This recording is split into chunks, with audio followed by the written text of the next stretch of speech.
What's up everybody, my name is JustJarrod and welcome back to another No Man's Sky video.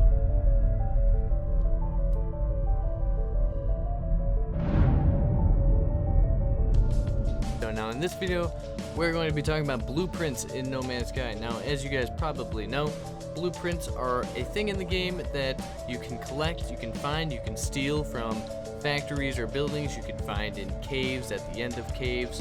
You can explore and just find these blueprints. You can buy them off NPCs, trade them from trade stations. Basically, you can find them in a lot of different places. So, with blueprints, all we know right now, blueprints are obviously blueprints of upgrades, right, that you can get for your suit, your ship, your multi-tool, all these upgrades. So basically, you get a blueprint, but you need the resources for that blueprint to actually, become of use to you. So if you have a blueprint to create an upgrade for your suit, the blueprint will tell you what you need. You have to get those resources. So truthfully, you have to find the blueprint and then find the resources to actually use or put the blueprint to use to actually create the upgrade for your player, for your suit, for your ship, for your jetpack, for whatever, for your multi-tool. So these blueprints are really interesting because we don't really know much about crafting. We don't know much about the crafting system. We haven't seen crazily, a lot of crafting. We've seen some inventory, this and that, but not crazy amounts of the crafting or where you really find these blueprints.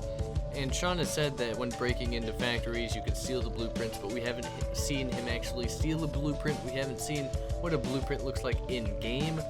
We've seen him break in, but he never took a blueprint, so we don't really know much about the blueprints besides where and how you can get them.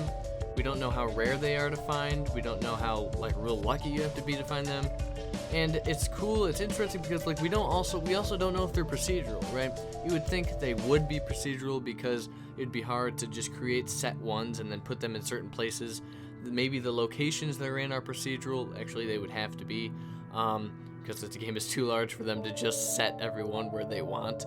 But it's weird because they actually talked about this kind of off, not directly spoke about it, but Sean said they found a gun that when upgraded, or how it was upgraded, it was able to shoot creatures and launch them into space, right? And they don't want that to happen.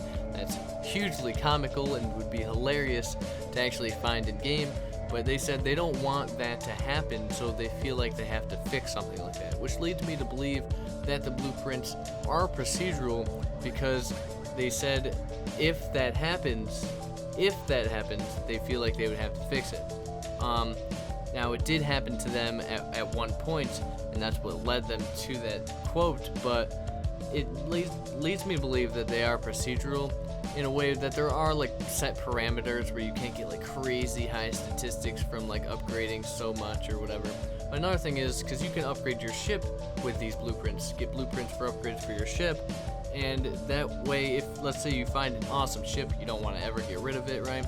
We know that instead of just having to trash it, buy a new one, waste those units kind of deal. If you find a ship you really like, you like the stats on it, you like the look of it, you like the color, like the style, like the class, you don't have to just get rid of it and buy a new one. You could just, if you have the blueprints, you have the resources, you could just upgrade it and keep on upgrading it, because more and closer and farther into the game, I should say closer to the center of the galaxy, you'll find better and better and better blueprints for you and your player. So you can theoretically just take your first ship, or the first ship you really, really love, and just take it with you throughout the whole game. Just keep on upgrading it. Now, we don't know how vast these upgrades or these blueprints really help. We don't know if you can actually take a ship throughout you for your whole journey. We don't know if that's entirely possible, but we can hope it is, because I think a lot of players would want to do that, would want to just journey with their one ship.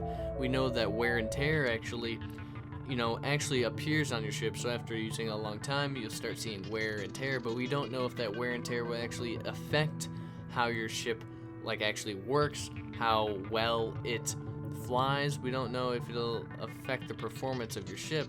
So theoretically, as we know right now, you probably can just keep upgrading your ship and just, live with that ship throughout your whole journey to the center of the galaxy and beyond in No Man's Sky, which would be a really cool thing to have in the game. Now these blueprints are interesting, one, because we don't know if they're procedural, but two, we don't know how rare they're gonna be. We don't know if they're gonna be insanely hard to find, where like when you find one, you come across one, you're like, wow, look at this. This is so cool. Kind of like finding a really good item in a game. Like an open world game. Think of any open world game, any like loot game. I can think of a lot, like Fallout, Borderlands 2, Diablo 2, if you played any of those. Finding a really good item, right, that you rarely ever see, or rarely ever see anything close to, a really good upgrade in No Man's Sky, and you're like, holy crap, right, this is amazing. You know, you're gonna remember that, you're gonna remember finding it. Or if they're just gonna be like just ridden across the galaxy, just blueprints everywhere where you just pick them up just like the dirt off your shoes. Like you've got a bunch of blueprints, and they're just gonna be so different, like procedurally generated. There's gonna be all these different like stats and stuff like that. I don't think it's gonna be that crazy. I think they're gonna be pretty hard to find. I hope they are, because that moment, like finding this blueprint and telling your friends, be like, look what I got, and they're like, whoa, how'd you find that? Where'd you get that? You'll just like laugh in their face because they don't have one, kind of deal. I want that experience versus just having collections and collections and just a suit filled with upgrades, like just waiting to be used. Blueprints that you never actually use, because I feel like if there's an immense amount of blueprints, then you're not going to use them all, right? You're going to just look at one and be like, this is crap. I don't really care as much. But if they're rare, I feel like they'd be worth it. And I know like that's a common, like I think you guys probably feel the same way. So I'm really excited to see how blueprints actually pan out. Like I said, we haven't really seen a lot of the crafting in the game, which I'm glad, because it's going to be so fun to just get into No Man's Sky, open the menu, and just try to craft things, especially with like the periodic table and the elements, just trying to like just crush like two elements together and just see if they work together, see if they make something new. It's going to be so fun to do, and I cannot wait for that. Anyways, guys, if you enjoyed the video, make sure to give it a thumbs up for me and subscribe for anything and everything No Man's Sky. If you have any ideas on how rare these blueprints will be, or if you think they'll be procedural or not, let me know in the comments box below. Anyways, guys, my name has been JustJarrod, aka the No Man's Sky Guy, and I will see all of you guys in the next video. Peace out.